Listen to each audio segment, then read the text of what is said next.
Welcome to the Indian Gaming Association's The New Normal, Washington Sports Betting. My name is Lisa Johnson. I'm the conference manager for the Indian Gaming Trade Show and Convention. I'd like to share a few housekeeping tips before we get started. Everyone is muted by default except for our speakers. If you have any questions during the presentation, please type them into the question or chat box and they'll be brought up at the end. This session will also be recorded and available on our website. Now, without further ado, I'd like to introduce Victor Rocha, Conference Chairman of the Indian Gaming Association. Thank you, Lisa. Welcome, everyone. My name is Victor Rocha. My co-host is Jason Giles. Welcome. This is The New Normal. You know what? We're still waiting for our guest, Ron Allen. He's chairman of the Jamestown S'Klallam Tribe. But, you know, we decided to go forward and we'll wait for him because right before we went on air just a little while ago, Jason, as we both know, a big case came down from the Supreme Court. They sided with El Paso's Tigray tribe, saying that the lower courts had been wrong all these years in this decades-long fight to have gaming. If you remember, in the 2000s, they were shut down, saying that they couldn't have bingo on the reservation. According to the Supreme Court, just reinforces saying that if the state has gaming, then the tribes can have gaming. And in Texas, they were saying you can't have gaming, you can't have bingo, excuse me, on the reservation, yet they had bingo in the state of Texas. So I know you haven't had a decision to read this, Jason, but how big is this? Yeah, good morning, everyone. Good morning, Victor. Yeah, it's 9 a.m. out here in Alaska. We're out here at NCAI, and Ron is out here as well. So hopefully he'll jump on here. I saw him yesterday. I mean, really, you know, it's a 5-4 decision. I'm curious as to what the other side agreed with Texas on, because it was always sort of simple from the beginning. You know, IGRA only prohibits the amount of gaming a tribe can have based on what the state law prohibits. And Texas allows these bingo and class 2 games all over the state, whether it's their churches, fire halls, you know, VFW. I mean, it's pretty clear that they not only allow it, but regulate bingo throughout the state and other forms of class 2. And, you know, and in Texas's weird way of doing things, you know, they were trying to say that just because we regulate it, that means you're prohibited from doing it unless, you know, you let us regulate it as well. But IGRA took that away from the states. You know, it says class 2 is the sole purview of tribes. So too bad, so sad. It seems like we've been litigating this type of question since at least the 90s. So, you know, hey, 5-4, we'll take it. But it just kind of shows you, you know, the bargaining power of states, which has been a big issue here at NCAI, at our NCAI gaming subcommittee. The power of the tribes to conduct economic activity vis-a-vis the states is so out of whack and so slanted.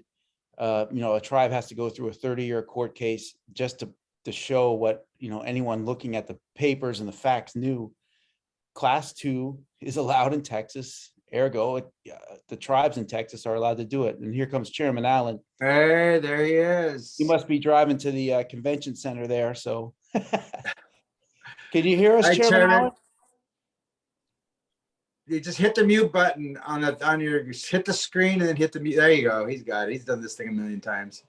Hello, Chairman. How am I doing? Can you hear me? Good. Oh yeah, good. We can hear you Loud great. and clear. We're just first of all, welcome, Chairman. I hope you're okay. Jason was saying that he just saw you up in Alaska. Can you hear us? So Can you hear us, Chairman? he's on mobile, so there might be a little lag. Yeah. For some reason, my volume is not very good, Victor. So Did you hear us? yeah, I can hear you. We can hear Okay. you loud and clear. You're coming in. Oh, strong. good. Okay. Sorry, I had to. I get out of the General Assembly for NCI and run over here. I'm sitting in my car right now, so hope this is going to work. Great. You know, we were just Hey, talking Jason. about the Morning. Supreme Court decision today with the Tiguas, and I know you guys have this just dropped about an hour and a half ago, 2 hours ago. So I'm sure you haven't had much time to discuss it. But you know, for me, my first thought is like, you know, the whole premise behind the Maverick case, which we have, that for those of the readers who aren't familiar with it, there's another case in Washington where they're suing the state of Washington, saying that the state is providing a monopoly of gaming to the Washington tribes. And when I was doing my research, a lot of Eric Pearson, who's the CEO of Maverick Gaming, a lot of his bluster is the fact that they're going to take this thing all the way to the Supreme Court, and he's going to show the tribes, and the fact that he got a law firm who's also at the point trying the Indian Child Welfare Act case, Brackeen, at the Supreme Court. It's just really interesting is that maybe they're really listening to tribal sovereignty over there. Maybe they have an understanding that, you know, the tribes do have a voice in all this. What do you think, Ron, just off the top of your head? Well, I agree that the Brackeen is kind of set the stage, and the same law firm that's bringing the Maverick case is dealing with that Brackeen case, and they're operating off of the same premise that it's illegal. Can't remember the phrase that legal phrase that they use in terms of the tribes having this unique political right and standing, and quite frankly, we believe that they'll lose that case and they'll lose the Maverick case because they're trying to make a distinction between tribes as a political entity or a set of entities as opposed to race-based. And so this is not a new argument that has been surfacing in recent years, and they're gonna go all out and try to make that case. We firmly believe that with DOJ and of course Interior behind us, that we will prevail. And this case is against both the United States and Washington State. Washington State clearly has a firm position on tribes' unique sovereignty and our unique political standing, that we have a right. And they tried to eliminate them after having second thoughts about it, but they're not getting rid of them, you know, because Washington State is joined in and want to make a case for our political standing. So yeah, unfortunately, it's out there, and it may well get politicized, but we're very confident that it will prevail. Now, a lot of our tribes in Washington State are asking the question, should they intervene? Many of us at this juncture are encouraging that we don't do that, because let the federal government defend our unique standing and their authority through Congress and the administration to establish these unique contracts based on the Indian Gaming Regulatory Act. So, and the Indian Child Welfare Act, same thing. It's just the same unique standing and the rights of us to protect our children. You know, Jason, one thing, yeah, go ahead. Chairman Allen, one thing I did get a chance to look at was the breakdown of the justices in today's Isleta del Sur Pueblo ruling. And the 5-4 majority included Gorsuch and Amy Coney Barrett. And I wouldn't have predicted Coney Barrett, you know, siding on the tribe side, and Roberts ruled against them, you know, and it is a tough time right now because as you just mentioned, ICWA also was the subject of one of these challenges, a racial challenge, and it's a racial law. And these types of lawsuits are picking up speed all across the country. And one of the things we're trying to do with NARF and NCAI is find out who is funding these and where it's coming from. I think we have a good idea, but they are not slowing down. And with a lot of the crazy judges you have out there now, you don't know where it's going to you know, they're just throwing fish hooks out there, Ron, at different courts, and whatever judge bites, you know, it puts tribes in a severe disadvantage having to do this all the way up to the Supreme Court. Well, you know, one of the things that in my research is they talk that they're asking the DC District Court, which is also the same court that struck down the compact between Florida and the Seminole tribes too. So, you know, the strategy is pretty clear. Go to a judge that is leans toward their sides, and to take it all the way to the Supreme Court. You know, so again, not a new strategy, but like you said, picking up steam. But you know, for me, again, the thing that struck me immediately was the fact that you did have Justice Barrett citing, you know, Chief Justice Roberts wrote the dissent. I haven't read it yet. I have it in my inbox. I'll read it as soon as I'm done. But I think this is, again, I think we're surprised by a strong decision from the, well, 4-5-4, but the fact that it's coming down on the side of the tribes again, you know, which is a good sign. So Ron, how is sports betting doing in Washington? Have you? I believe you guys have sports betting now, right? We do. The law was passed, and the compacts have already have been and are being amended for many of us who are implementing it here in Washington State. It's relative to the firm that each tribe is using to implement the sport betting options on our various properties. Some are using firms like IGT that are already vetted and already licensed in Washington. So they were the early entries into the sport betting arena, and a couple of others using a couple of others that are also been licensed and vetted.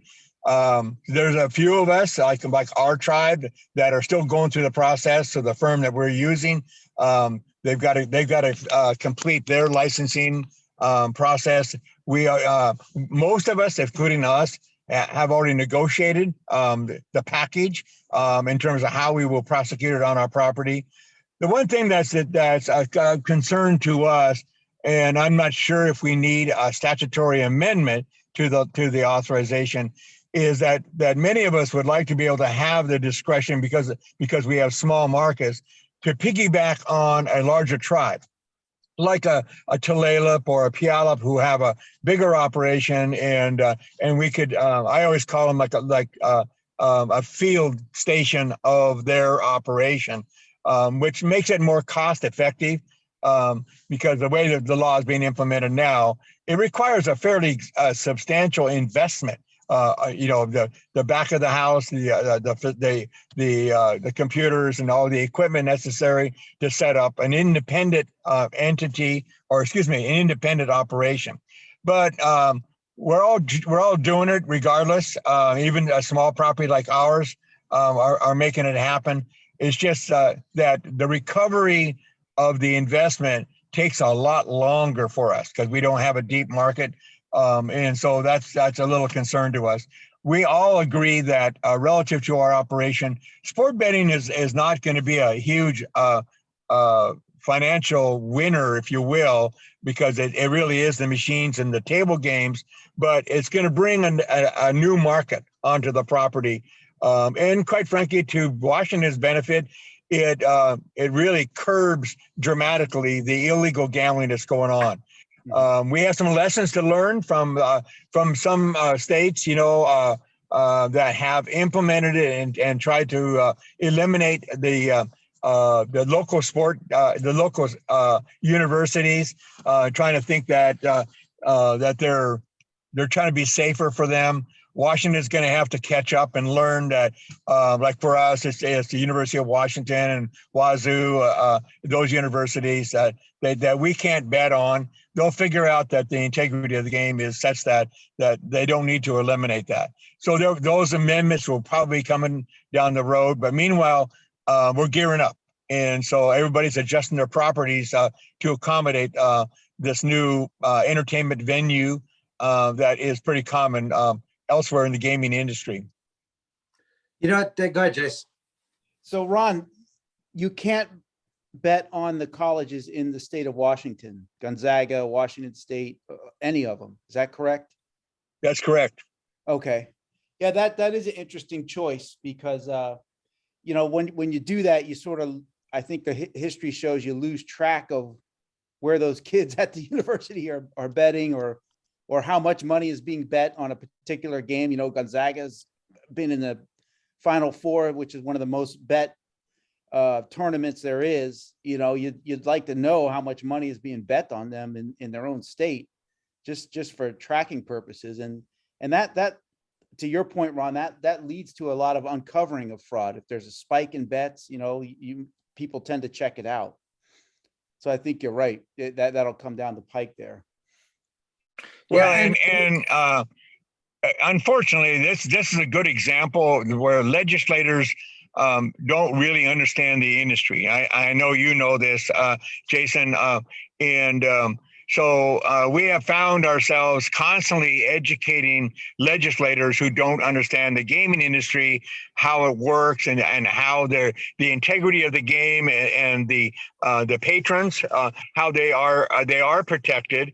So the same is true of things like, you know, what's the geo field where you can bet. Is it just on the property? Is it on your reservation? You know, and those kinds of things. Oregon, for example, authorizes it throughout the state, but then for the tribes, they try to restrict it to their reservation. Well, quite frankly, we've got a learning curve. And quite frankly, we need to challenge those kind of situations so that if the state allows it statewide, then we get it statewide. So because the actual bet is happening on our property. Where's the bet happening? Not on the phone, wherever you are, standing in a Costco line. The bet is actually being made on your reservation, and you have to go there to collect. So, you know, Oregon's going to figure that out. Tribes are going to push back on that. So that's a big part of this industry, and it's also as we move forward into the mobile gambling operation and the confidence of it. Now, some are going to have problems with it. I know I'm stepping off of sport betting right now in terms of, you know, does that mean some kid in school can bet? Well, the answer is no. They have to be of age in order to bet, and they don't. The legislators don't understand how the mobile industry can control that, their age and their ability to be able to lodge bets. So it's true for the sporting industry right now. For us in Washington State, we're in a catch-up mode. And trying to catch up with the rest of the states who already have it in place, and show that it has integrity and that it should be very much a part of the industry. How's the reaction been with your local fans and your local customers for having sports betting? Or like for you guys don't have it. Sorry, my bad. Yeah. But across the state, how's the reaction been so far? Well, very good. I mean, I have visited Puyallup and S'Klallam, you know, and Tulalip. They already have it up in operation. It's very active. They make it easy. Most of them are using not, you know, going up to the cage. Most of them are using these kiosks. So you know, according to my brother, I think it's like 80% plus of the patrons actually use the kiosk. It's easy. They're not pressured. You're pressured only by time when you can actually lodge the bet. But you can stand in these kiosks and make your bets on whatever sporting event that's going on. And so there's a lot of people who are really enjoying this new opportunity in Washington State, and a comfort level. There are people who want to bet, but don't want to bet in an illegal operation. And so that's been a good response. My understanding from those I know in Puyallup and Tulalip, for example, I know that it's going well. And I'm hearing the same results over at Kalispell and Muckleshoot. Great. Well, Ron, I'd like to go back a little bit to what you were talking about sharing the load. You know, about having. I thought that was really interesting. I think that's an issue that you're going to see probably in California, which is, you know, the cost is, you know, we're getting your ROI on your investment is not going to be what you think it is, because it is not the same as slot machines or table games. The revenue taken in is different. That is a really interesting aspect. Can you tell us more? How did this come about? Again, you have a smaller property, and so when did you guys decide that this was going to be a good move for you guys? Well, as I understand it, it goes back to my point. When the legislature in our state decided that, yes, we're going to allow sport betting, it became lively and became very active. And, even the university representatives of the universities like Washington, Wazoo, and those, Gonzaga, they became concerned about the integrity of the game. And so when they passed the law, they had it in their head that it had to be structured so that they were independent operations. There were independent units that was tied to the firms that we do business with, whether it's IGT and whoever else. There's a number of them out there that are doing business with the tribe. So they wanted to make sure that there was integrity to it. They didn't realize that the business cost to setting up these operations. In other words, the back of the house operation, and the last I had heard from my brother, it cost a minimum of $1 million. Well, if you're not making much money, for the investment, I mean, $1 million is just a rough example, give or take, but mostly it's more than $1 million when you have to modify your operations and modify your facilities to accommodate this sport and place it onto your property. So you got all those costs that you have to absorb. And if we had the ability to tie into another one, it became an issue of their confidence. If you're on a tribal property, but that operation, that kiosk is tied to one that's 60 miles away, the perception is that there's a question of integrity to would that bet be intercepted, and would it cause integrity to the bettor? In terms of how the bettor is betting and is it protected, et cetera. They just didn't get it. So they really forced us to have to do independent. So that basically is still it. Who knows? Now that we're all getting set up, we still have a couple of properties that probably would want it, and they really can't afford. Even if it's partially subsidized by the vendor that you do business with, it's still too expensive to make that kind of an investment for the small profit margin you would get. And so we're hopeful that we can try to get that remedied with the legislature. And it just requires a lot of education, Victor. It goes back to my earlier point. They just don't understand how sophisticated and how protective this new electronic age is with regard to the betting systems that are in place. Ron, one of the things I talked about right before you jumped on with regards to the Supreme Court case today, but also what you saw yesterday with the Seneca Nation, is basically just how out of whack our tribal state negotiations are. And, gaming is the big one. But for a lot of things, it's out of whack right now. And you had a lot of suggestions yesterday about, the federal government needs to start addressing this, whether it's DOJ and Interior. They need to be a little more out there, protect, doing their federal trust responsibility for tribes.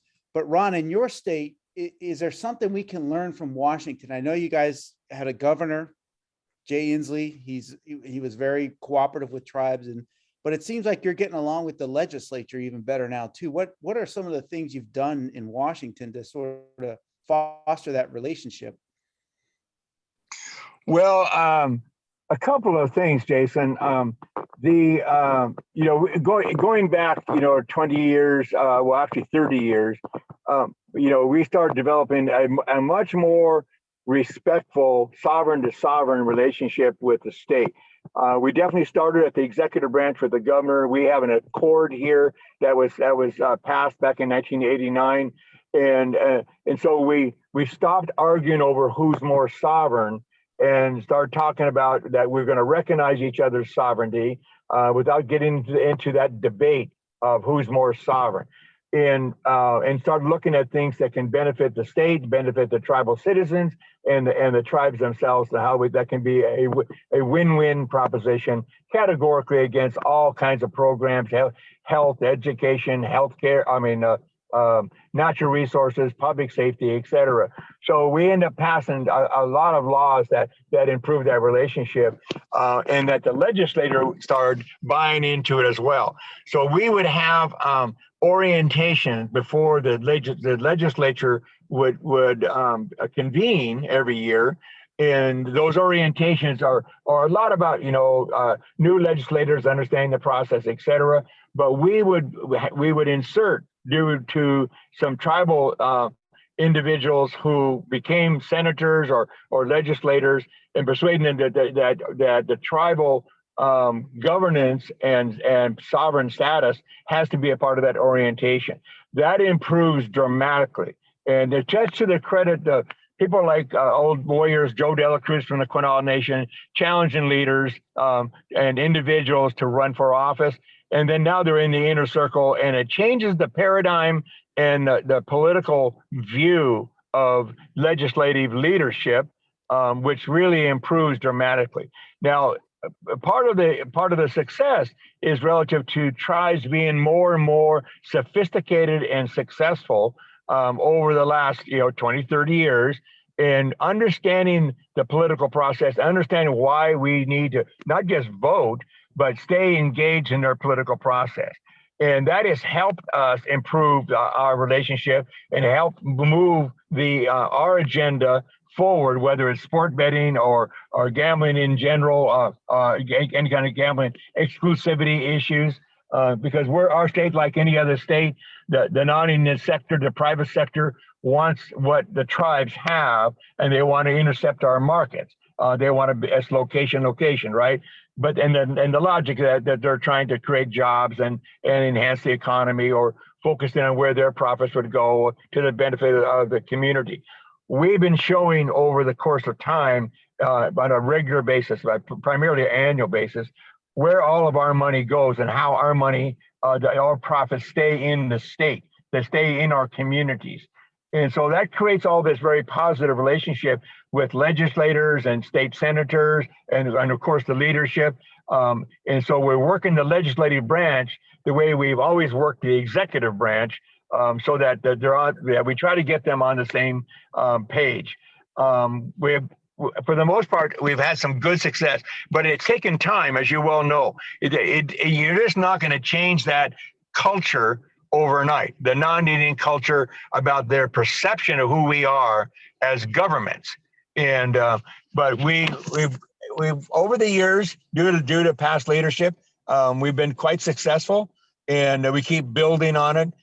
We meet regularly, which is really important, and we definitely focus in on new legislators, because they'll come in often, more often than not, with very limited understanding about tribal governance and tribal jurisdiction, our authority, how our tribes fit into the family of American governments, and so that there's a way to have a win-win relationship to the benefit of all. So it's been a long journey, but it keeps getting more and more successful. And our younger generation coming into leadership, are continuing on that same journey, I guess, that's in the same focus. Yeah, Ron, while you were speaking, I want to know, did you hear that noise? That was Slade Gordon spinning in his grave right now. Yeah.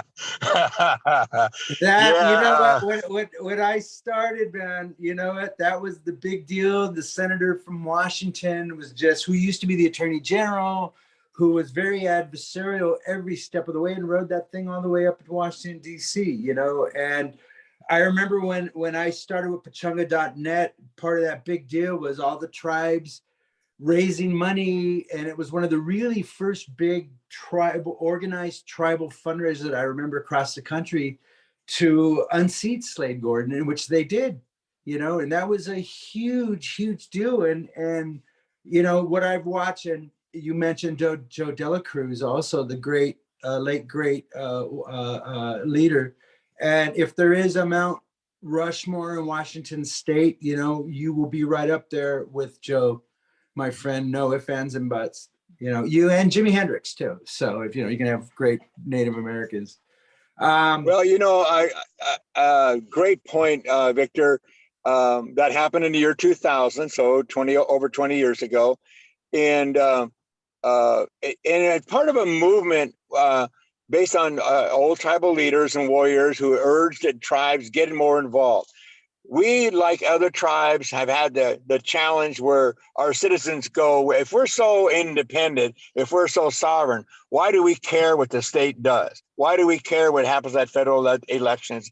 And the old time warriors said, we have to, because they affect our lives, they affect our way of life, they affect our jurisdiction. And they really do have a power to make things really challenging for tribes if they would go down that ugly trail. And that we do make a difference. You know, in Washington State, tribes make up, you know, somewhere between 1% and 2% of population. When that election happened and Slade Gordon was using means testing and other techniques to undermine tribes' access to federal resources that would benefit tribes categorically against all these different programs, you know, we said, we got to get rid of this guy. You know, a number of parties that didn't like Slade's politics and his philosophy. We all encouraged this Maria Cantwell to run. And that was when tribes really started pushing hard about get the vote out. You need to vote. You need to stay engaged. And she won by only about 2,100 votes. Our contention is we had the largest turnout of voters ever for Indian country in Washington State. As far as we're concerned, we're the ones that put her in office. We're the ones that took Slade out and said it was a nasty, tough race, but we won. She won. And that's a statement. And there are other examples. Lisa Murkowski up in Alaska, it was a Native vote that put her back in office. Right. And so we do have power when we're united and we're focused and we participate in the political process. So, and that is starting to reverberate throughout Indian country. More and more, we're being more successful at getting our people to not just vote in our own elections, but vote in local and state elections. Yeah, you guys have done an amazing job up there in your outreach and in your messaging. And I think your story that you told us about your political presence up in Washington is just, it's a template for other tribes. But I think the important thing to remember is that this wasn't overnight. This is, you know, that election was 22 years ago, and you know, John McCoy got in, and John had this long, illustrious career, and you know, natives can govern, and natives can be fair, and you know, I think that's just casting away, you know, a lot of that mythology about Native Americans, and part of it is vanquishing these old Indian fighters, but they haven't gone away. You know, they've turned into different people and different beasts. You know, we're now fighting these right-wing think tanks that want to get rid of the Indian Child Welfare Act, that want to get rid of tribal sovereignty, you know, so they can run rampant over the tribes. But, you know, the tribes are here as a reminder of America, of the foundation of America. The tribes are the foundation. So, you know, it's a big deal. You guys have been phenomenal leaders. You're leading the way. And I think what you're talking about, also going back again to sharing the burden and the cost and stuff like that, I think you'll start seeing more of that across Indian country, especially coming into California when they get it, when you have, multiple tribes, in a small market. Look at Michigan. It's not all peaches and roses in Michigan either. So I think you're going to start seeing more of that. So it's great that it's coming from Washington, and I'm sure more people would want to hear about that. Jason, what else we got? Yeah, I know you guys are up in Washington. I don't want to take more of your time. Yeah, we should Or let last, Chairman, excuse me. yeah, we should let Chairman get back into his day job there at NCAI. And we're out here, Victor. It's been fascinating. NCAI is trying to look to the future. They're trying to define the next era, Ron. Maybe it's something, sovereign to sovereign, or, something like that is going to be the new era where, when you're a newly elected governor, your first instinct won't be to come in and see what you can shake out of the tribes when you get there, which is what's going on in Oklahoma. I was just going to say that. I was just going to go Oklahoma. When you come in, you meet with the other sovereign governments within your state's jurisdiction, and you respect them and talk with them the same a governor would do with any mayor or other political sub-entity. We've got to get out of this mold, as Chairman Allen was saying, of confrontation and who's more sovereign. I like that, Ron. Stop looking at who's more sovereign and who's not. Let's just work together for the betterment of our citizens, both tribal and state citizens. I think that's a pretty simple way of looking at it. Well, I agree, Jason. As we're chatting here now face to face, finally at NCAI, the question is that is being posed to the tribal leadership: what's the new era we're in? Quite frankly, stepping out of what we always refer to as self-determination, we really are in self-governance. We are in self-reliance. Now, without a doubt, anybody who's knowledgeable about Indian country and the growth and the evolution of the sophistication of tribal governments, that gaming has had a significant impact on a significant number of tribes, so that it gave us the resources to develop our business acumen. It gave us it forced us into creating greater integrity and firewalls between our tribal politics and our business sector of the tribal arm in order to generate unrestricted revenue. And it helps us move our agenda forward. And you can look at some of these very large, successful tribes and say, well, they got all their problems solved. That is simply not true. If you ask any of those tribes that are in very successful market environments for gaming, they got a long ways to go. But it opened up new opportunities. The economic portfolios started getting more diversified, and we became more and more self-reliant. And I like to use, because I'm so active in the federal budgetary forum, that knowing that what they call the OMB crosscut, which is the analysis of how much money gets installed into it gets sent to the tribes, and they say 29 billion that serve Indian country. Not all of it gets to Indian country, but the need, and my contention, and I use IHS as an example, is well north of 200 billion to cover the needs of Indian country. Now, I use IHS because IHS gets right now around 6 billion. Their analysis using the metrics that show that what we should be receiving if we're at the same level of mainstream America, and the best example they use is mainstream America. The numbers are around 9,000 give or take per individual, where tribes get 3,000 a year. Now, and then the number that we need is in the 49 to 50 billion. We get 49 to 50 annually.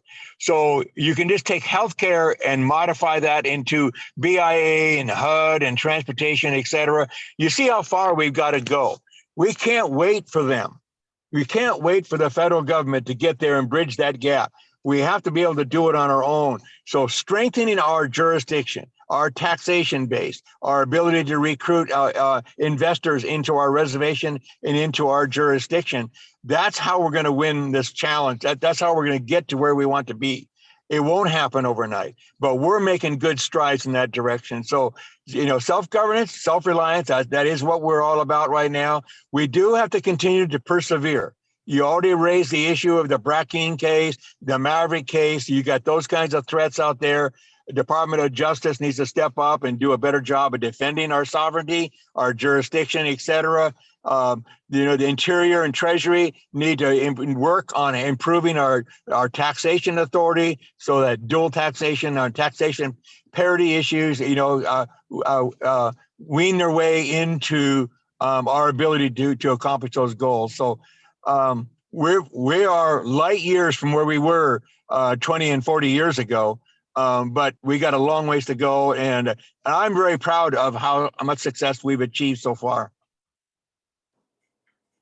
I agree, sir. Again, you guys are setting an example for Indian country. And, I think one of the big things here also is not only are you an example for Indian country, how to have these very strong working relationships with the government, but I think it's also a template for other states too, to say, look, at when we work with the tribe, this is the progress we can make. This is the revenue we can generate together. And the tribes pull themselves up by their own bootstraps, generate their own revenue, take care of their own people, less of a burden on the state, stuff like that. So speaking a lot of truth there, a lot of very powerful message, sir. We really appreciate it. Again, thank you so much for taking time. I know you're up in Alaska. Jason, I know you're up in Alaska also at the National Congress for American Indians. You both are doing great work. So on that, I'd like to cut it a little short. Thank everyone for joining us. Again, Chairman, thank you. Jason, thank you. And I hope for everyone for joining us, thank you too. We'll see you guys next week. Bye-bye. Thank you, Victor. Thank you, Chairman. Thank you. Bye-bye.